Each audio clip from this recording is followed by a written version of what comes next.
This is the other trap. It's been sitting for 8 days since it was totally filled up. It's running at 1 inch negative. It was not running during that period, but now it's running at 1 inch negative.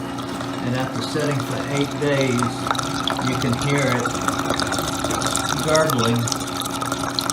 This is the trap. It's passing air now after 8 days. It didn't pass it on Friday. Today's Monday. It's now passing.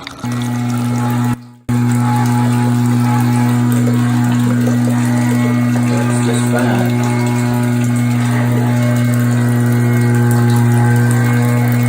Alright, we're going to turn it off now. We're going to turn the water flow off. See, the water goes zipping on down. Now, but it's going to take, that's 4 inches, so it's going to take probably 10 minutes for that water to run out of there. But it's doing its job. There's no air passing. There's no bubbles in there either.